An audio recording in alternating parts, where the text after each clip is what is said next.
Hello. So in this second lesson, we're going to continue from where we left off. That's in Genesis chapter 1. Alright, verse 2. And we left off at where the Spirit of God had moved over the face of the waters. Okay. So I'll draw the pictures that we have already achieved. Alright. Well, that is a heaven.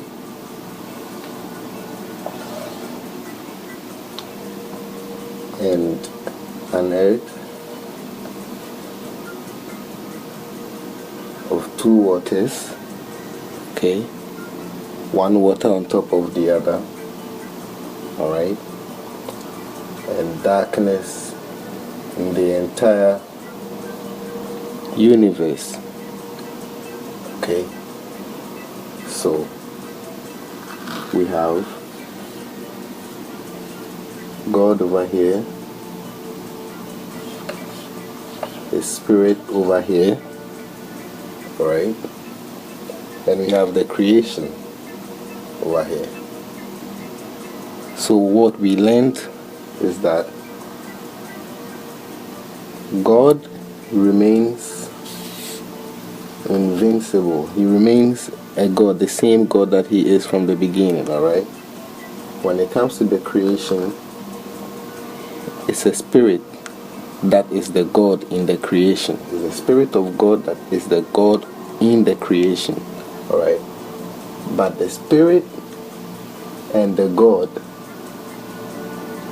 were originally together, so they are always together, you know. So this is what it is. God is able to send spirit. All right. So here, what we learn here is that the Spirit and God are one. The communication between them is unbreakable. Alright? So the Spirit comes in the earth, alright? But in verse 3, this is what happens. And God said, "Let there be light," and there was light. So here,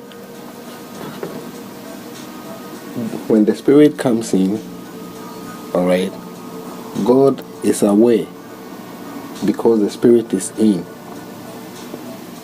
that the darkness in the earth needs to change. Alright? So He says, "Let there be light." God says, "Let there be light," and there is light.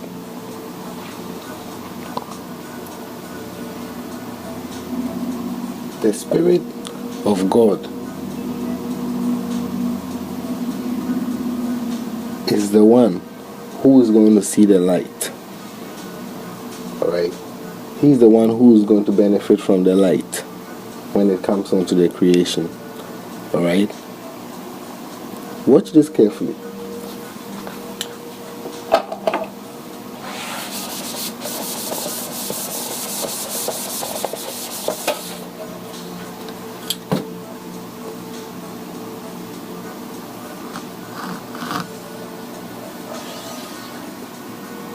Heaven, right? Earth, Spirit, alright, moved into the creation. Now God says, "Let there be light." So when there's light, the Spirit of God is the one who is benefiting from the light, because He is the one that needs the light. Alright? If He does not need light, God does not put any light in there, because no one is in there to benefit from the light. Okay? So the lesson is that the creation from the beginning is a work of God for the pleasure of His Spirit. Okay? So God says, let there be light, and there's light. Alright? And the light is over the waters, right? But the waters are in the creation. So the light has to come from outside and around it. Alright? So the universe is lighted up. Alright? The universe is lighted up when God says, let there be light. Alright?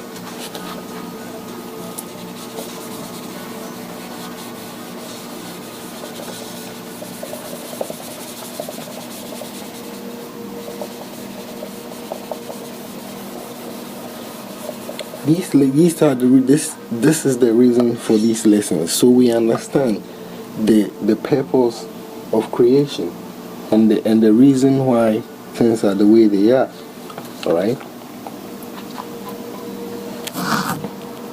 In verse 4, and God saw the light, that it was good, and God divided the light from the darkness, and God called the light day, and the darkness He called night.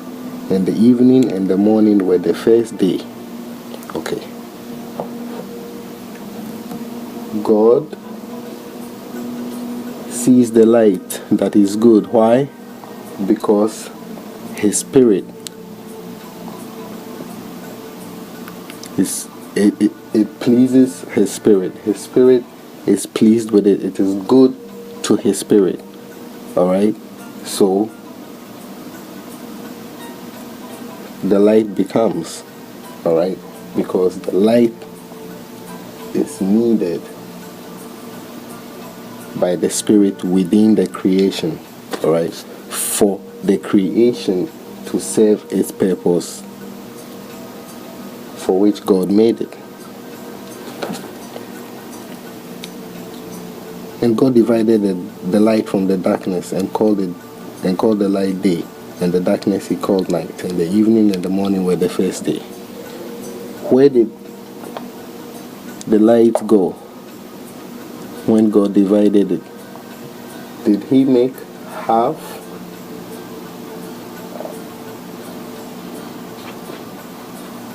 of the earth dark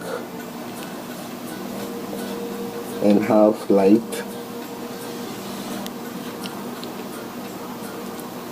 Or did He divide it so that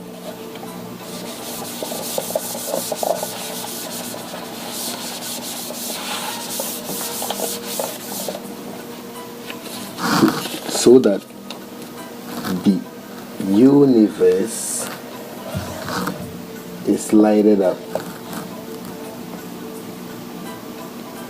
and then when the light is over, when the period of light is over, the entire universe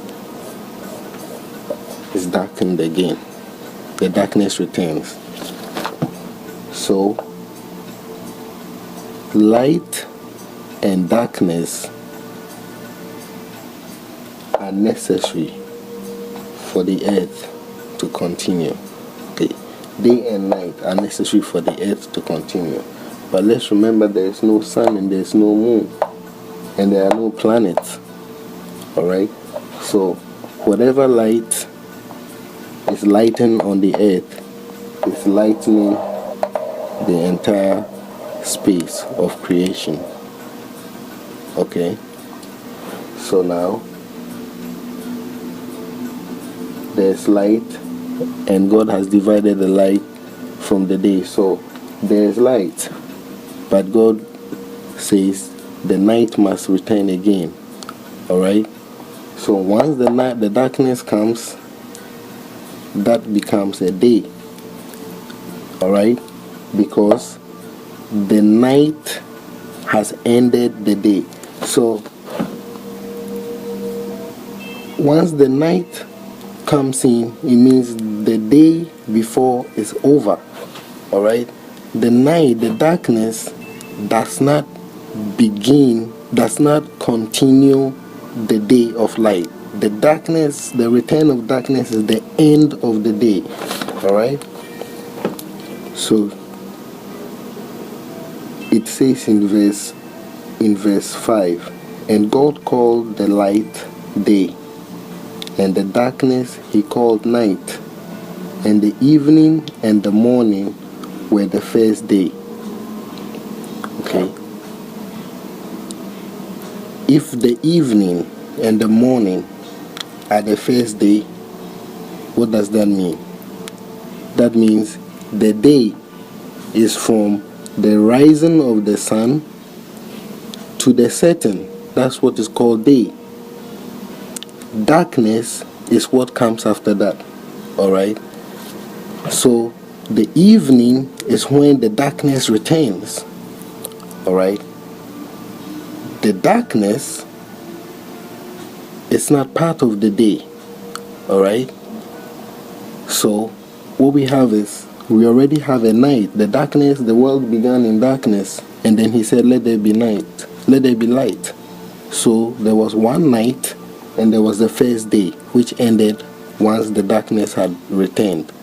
Alright, so that is what is called the first day, the morning to the night. It doesn't have to do with anything in darkness. Alright, in verse 6, and God said, let there be a firmament in the midst of the waters, and let it divide the waters from the waters. Remember, the night has returned. Alright, so whatever goes on after the first day, alright, is going on from the night to the end of that day, which is the next evening. Alright, from that evening to the next morning to the next evening. Alright, and that is the full day, night and day as one. Alright, so let's assume God didn't rest, alright, in the night of in the eve of the second day. Let's imagine God didn't rest and kept working. So that will mean that he kept working through the night, and when he said, let there be a firmament, it was still dark. Alright,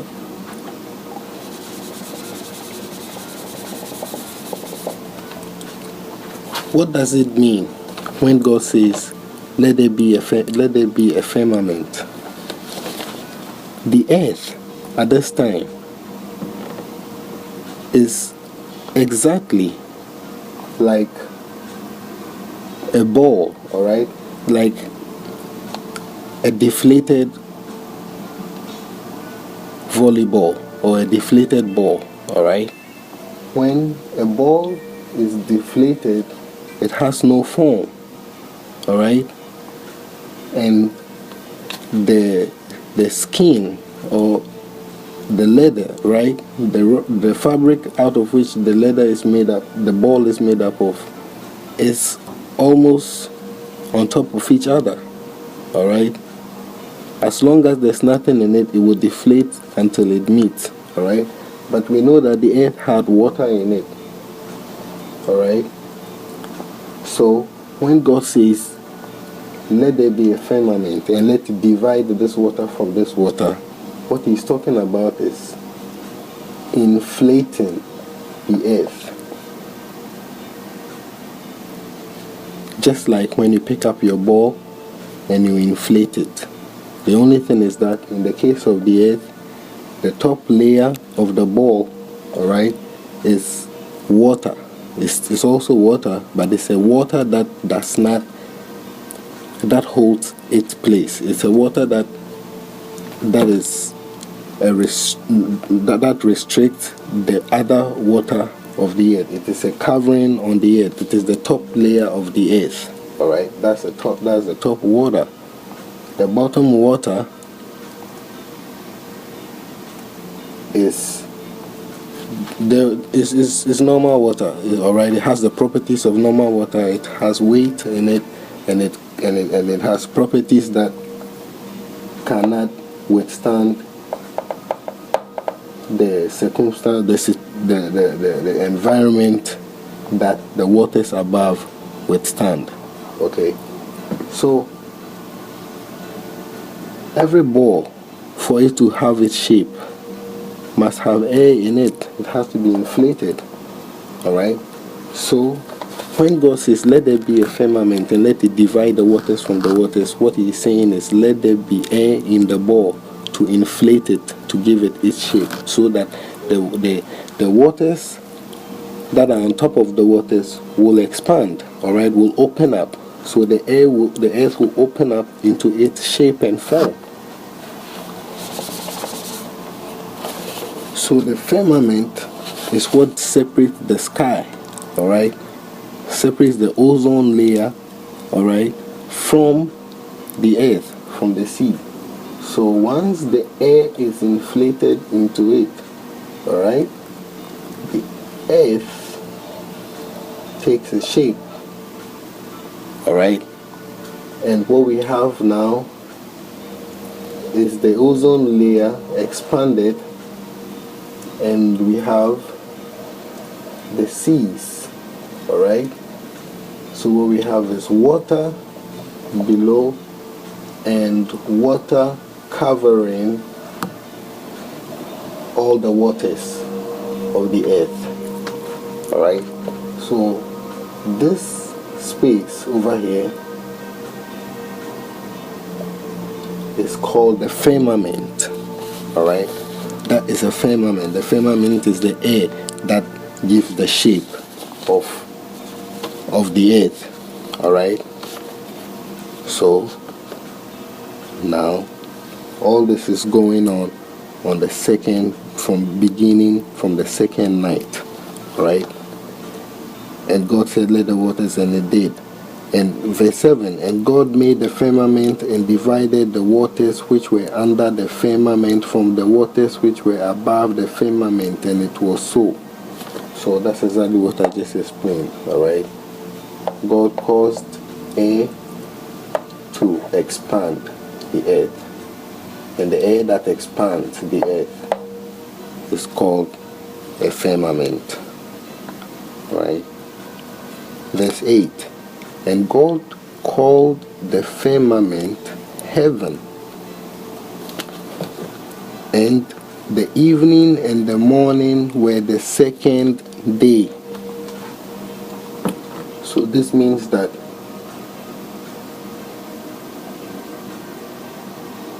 from the morning, from the night, or from the evening of the first day, alright, from the evening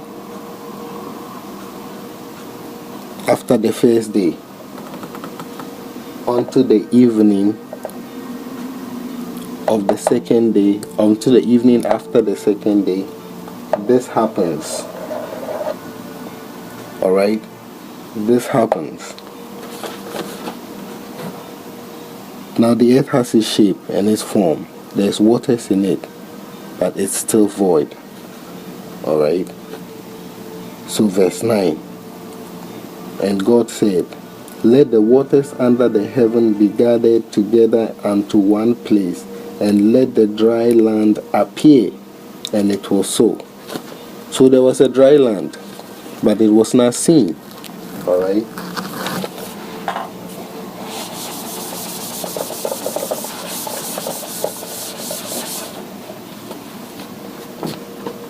so day one is like this. Alright, day two is like that. Alright, the waters are in, just waters all over about the place. Alright, day three is like this.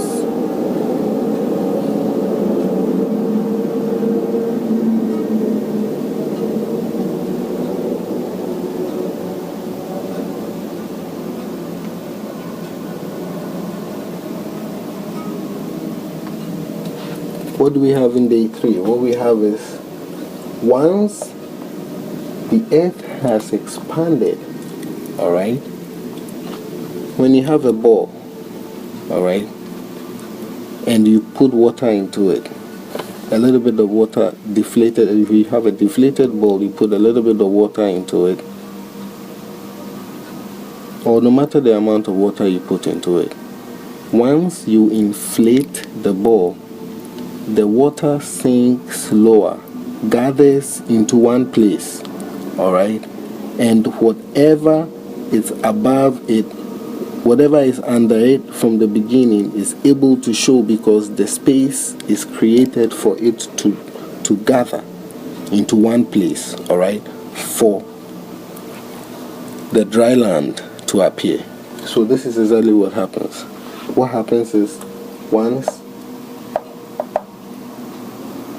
the expansion takes place on the second day. On the third day, naturally, the waters fall into place, all right, due to the expansion. The waters fall into place and the dry land appears, all right.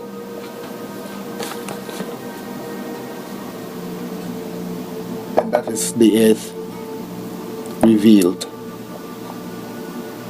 all right.